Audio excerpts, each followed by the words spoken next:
বন্ধুরা, স্বামী বিবেকানন্দের বলা একটি সুন্দর গল্প আপনাদের পরিবেশন করে শোনাচ্ছি, যার নাম স্বার্থহীন ভালোবাসা, প্রকৃত ভালোবাসা। আমরা অনেকেই মুখে প্রেমের কথা বা ভালোবাসার কথা শুনি। যুবক যুবতীরা নিজ নিজ প্রেমিক বা প্রেমিকাকে ভালোবাসার কথাও বলে। সাধু ও সন্ন্যাসীরা ঈশ্বর প্রেমের কথাও বলেন। কিন্তু ভালোবাসা কি, প্রকৃত ভালোবাসা কাকে বলে, তা প্রায় কেউই জানে না। যদি জানতো, তবে যখন তখন হালকাভাবে ভালোবাসার কথা বলতে পারতো না। আসলে এই সংসার ভালোবাসার কথায় পূর্ণ, কিন্তু প্রকৃত ভালোবাসা সহজ নয়, বরং বেশ কঠিন। প্রকৃত ভালোবাসার প্রধান লক্ষণ যে তাতে আদান প্রদান বা লাভ ক্ষতির প্রশ্ন নেই। কিছু পাওয়ার লোভে যখন একজন আরেকজনকে ভালোবাসে বা কামনা করে, তখন তাকে ভালোবাসা বলা যায় না। যেখানে দোকানদারের মতো কেনা বেচার কথা, সেখানে আর যাই হোক ভালোবাসা থাকে না। ভালোবাসা সবসময় নিঃশর্ত। প্রেমিক বা প্রেমিকার কাছে সর্বস্ব সমর্পণের মধ্যে দিয়েই তার ব্যাপ্তি ও বিকাশ। যখন এর বিপরীতে কিছু ঘটে, তখন তাকে ভালোবাসা বলা যায় না। এই প্রসঙ্গে গৌণী ও পরাভক্তি প্রবন্ধে একটি সুন্দর গল্প বলেছেন স্বামীজি। প্রাচীনকালে ভারতবর্ষের সব রাজারাই লোকজন নিয়ে মৃগয়া বা শিকার করতে বার হতেন। একবার এক রাজা এইভাবেই মৃগয়া বা শিকার করতে গিয়ে এক গভীর অরণ্যে প্রবেশ করেছিলেন। তারপর পথ হারিয়ে তিনি এক সন্ন্যাসীর আশ্রমে গিয়ে উপস্থিত হন। ওই আশ্রমের পরিবেশ দেখে রাজা মুগ্ধ হয়ে যান। আশ্রমের অধিবাসীদের আতিথেয়তা ও সন্ন্যাসীর প্রগাঢ় পাণ্ডিত্য তার মনকে বিশেষভাবে স্পর্শ করে। তিনি সেই সন্ন্যাসীর জন্য কিছু উপহার প্রেরণের সিদ্ধান্ত নেন এবং সে কথা তাকে বলেন। রাজা তার সংকল্পের কথা শুনে সন্ন্যাসী বলেন, মহারাজ, আপনার কি মনে হয় আমরা এখানে খুব কষ্টে আছি? আমি এবং আমার আশ্রমের সবাই কিন্তু এতেই সন্তুষ্ট। এই বনের ফলবান বৃক্ষ থেকে খাওয়ার জন্য আমরা যথেষ্ট ফল পাই। আশ্রমের পাশ দিয়ে প্রবাহিত এই পবিত্র নদী থেকে প্রয়োজন মতো জলও পাই। এইসব কুটিরে আমরা নিশ্চিন্তে নিদ্রা যাই।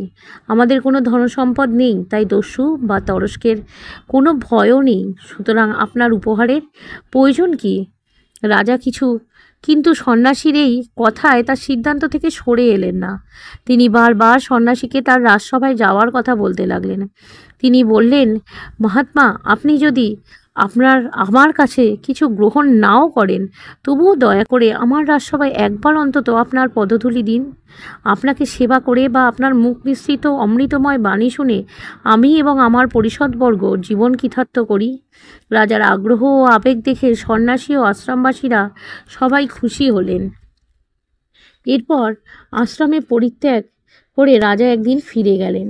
যাওয়ার আগে সন্ন্যাসী তাকে এই বলে আশ্বস্ত করলেন যে সময় বা সুযোগ মতো তিনি রাজধানীতে গিয়ে রাজ আতিথ্য গ্রহণ করবেন। দেখতে দেখতে অনেক দিন কেটে গেল। হঠাৎ একদিন মহারাজ এক পত্র পেলেন। সন্ন্যাসী আর তার এক শিষ্যের মাধ্যমে চিঠি পাঠিয়েছেন তিনি আসবেন বলে।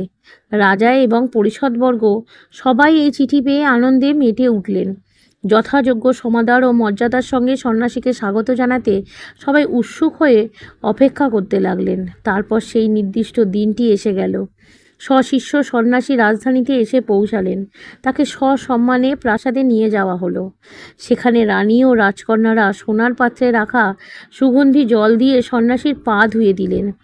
একটি প্রশস্ত ও সজ্জিত কক্ষে তাকে নিয়ে যাওয়া হলো। মণি মাণিক্য খচিত একটি পালঙ্কে তিনি উপবেশন করলেন।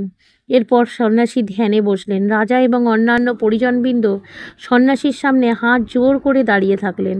সন্ন্যাসীর ধ্যান শেষ হলে রাজা তাকে বললেন, মহাত্মা, আপনার অনুমতি পেলে আমি আমার গৃহদেবতার নৈমিত্তিক পুজো আরম্ভ করতে পারি। সন্ন্যাসীর কাছ থেকে অনুমতি পেয়ে রাজামশাই ওই কক্ষের অন্য প্রান্তে গিয়ে গৃহে দেবতার উদ্দেশ্যে অনেকক্ষণ পুজো করলেন। পুজো শেষে তিনি দেবতার কাছে প্রার্থনা করতে লাগলেন, প্রভু, আমাকে আরও ঐশ্বর্য দিন। আমি যেন সহজেই আমার শত্রুদের পরাভূত করতে পারি। আমার সন্তান সন্ততি সবাই যেন সুখে থাকে, ইত্যাদি। রাজার মুখে এই ধরনের প্রার্থনা শুনে সন্ন্যাসী খুব বিরক্ত হলেন এবং সশিষ্যে তিনি সেই গৃহ পরিত্যাগের জন্য প্রস্তুত হলেন। তাকে চলে যেতে দেখে রাজা ব্যতিব্যস্ত হয়ে করজোড়ে সেই সন্ন্যাসীর সামনে এসে দাঁড়ালেন এবং বললেন, প্রভু, আপনি আমার সেবা গ্রহণ না করেই চলে যাচ্ছেন। আমার যদি কোনো অপরাধ হয়ে থাকে আপনি আমায় মার্জনা করুন। রাজার এই কথায় সন্ন্যাসীর মুখ প্রসন্ন হাসিতে উদ্ভাসিত হয়ে উঠল। তিনি বললেন, মহারাজ, ভেবে দেখুন, আপনি এখনো ভিখারি মাত্র, তাই ঈশ্বরের কাছে ভিক্ষুকের মতো প্রার্থনা জানাচ্ছেন। আমি কোনো ভিক্ষুকের কাছ থেকে কিছু গ্রহণ করব কি করে? সন্ন্যাসীর মুখ থেকে এই কথা শোনার পর রাজামশাই খুব ভেঙে পড়লেন।